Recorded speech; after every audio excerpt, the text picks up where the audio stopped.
Terima kasih Anda masih dilapor polisi. Kita ke informasi lainnya. Pemirsa, seorang ibu di Batam, Kepulauan Riau tega menganiaya anak kandungnya yang masih SD karena tidak hafal ayat pendek Al-Quran. Korban menderita luka lebam hingga dirantai di leher oleh pelaku. Ya Allah sih Pak, kok diapain sama mamaku sampai kayak gini sih Pak? Seorang anak berinisial AS kelas 6 sekolah dasar ditemukan warga terluka di bagian leher, tangan, dan kakinya. Tak hanya itu, korban juga diikat dengan rantai besi di leher. Dihajar.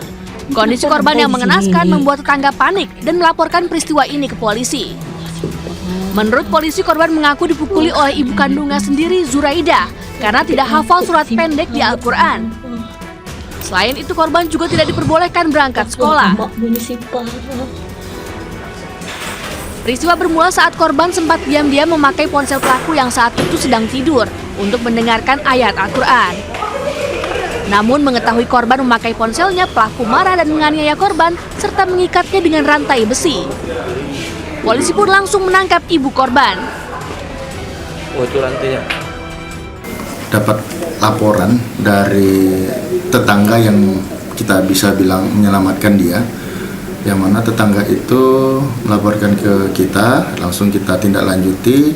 Dari pengakuan tetangganya ini, kondisi si anak ini memang pada saat kita temukan lehernya ada di rantai, rantainya lumayan besar juga, ada 2 kali lilitan di lehernya, kemudian kakinya diikat pakai tali rafia, seperti itu.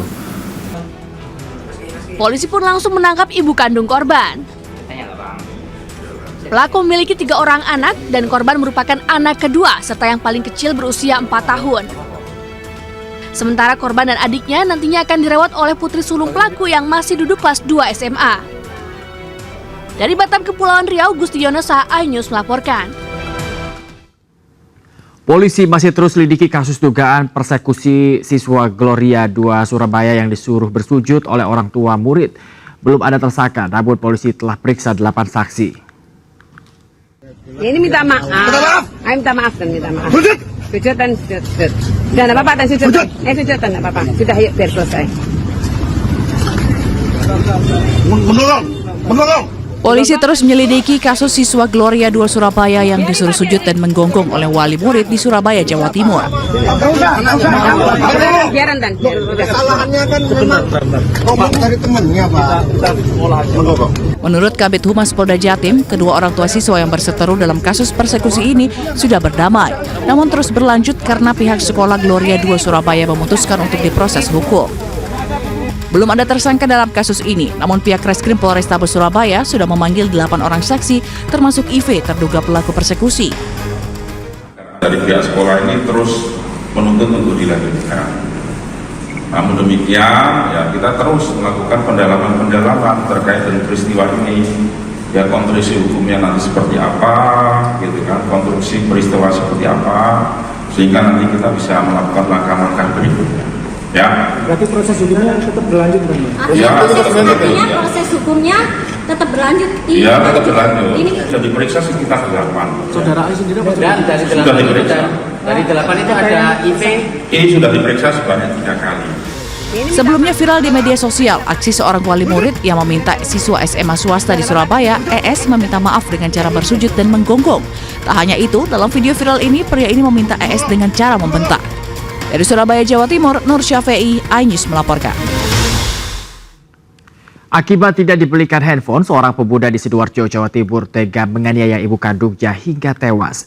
Polisi yang melakukan olah TKP menemukan sejumlah luka akibat benda tajam pada wajah korban.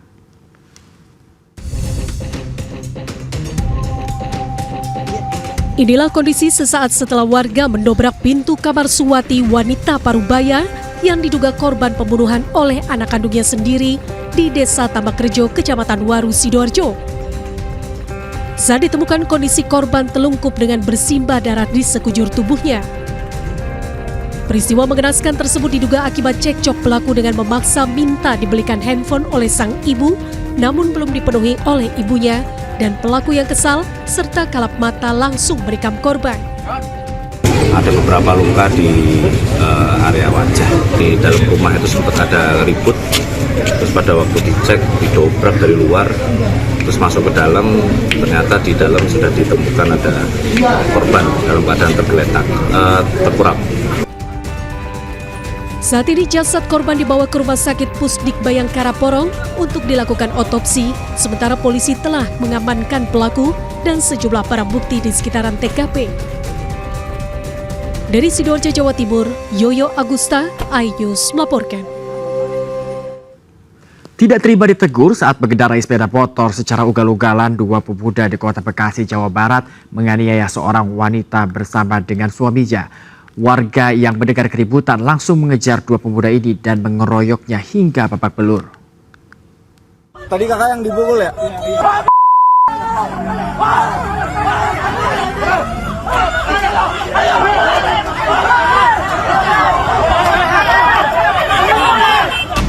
Inilah video amatir yang memperlihatkan dua pemuda kakak beradik dikeroyok massa di kawasan Jalan Lotus Raya Galaksi, Bekasi, Jawa Barat pada Senin malam.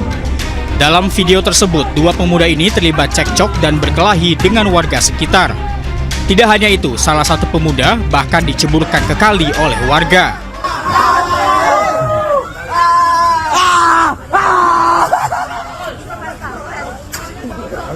Peristiwa pengeroyokan diduga dipicu teguran oleh pasangan suami istri yang tidak terima saat kedua pemuda ini berkendara motor secara ugal-ugalan. Kedua pelaku ini pun mengejar dan memukul pasangan suami istri yang hendak pulang. Warga murka lantaran pelaku memukul pasangan suami istri dan juga kedua pelaku dalam kondisi pengaruh alkohol. Warga pun marah hingga melakukan pengeroyokan terhadap kedua pelaku. Ibu. Nah iya, awalnya kan si orang anak muda itu mukul si ibu itu. Ya mungkin sambil jorogin mukul, jatuh motornya. Motor si bapak ibu itu kan. Nah di situ tuh pas itu. Akhirnya yang pada orang-orang masjid itu pada keluar di situ. Itu bantuin si bapak itulah, bantuin motornya jatuh gitu kan. Nggak ada pada apa-apa ya. Akhirnya si orang tua itu kan motor masih malang begini, ya kan, dipinggirin sama anak muda gitu. Akhirnya masih cekcok aja, dipukulin gitu sama warga di sini gitu kan. Usai kejadian, korban langsung melapor ke pihak kepolisian dan diarahkan untuk membuat visum. Sampai di polsek, dilakukan interogasi, terus diarahkan oleh tim pemeriksa untuk membuat visum, dibuat mengantar dari sini, dan membuat laporan polisi. Sampai dengan hari ini, perkara tersebut masih dalam tahap penyelidikan. Guna proses penyelidikan lebih lanjut, pihak kepolisian memintai keterangan sejumlah saksi dan korban. Kasus tersebut kini masih dalam penyelidikan petugas Reskrim Polsek Bekasi Selatan. Dari Bekasi, Jawa Barat, Rahmat Hidayat, iNews melaporkan.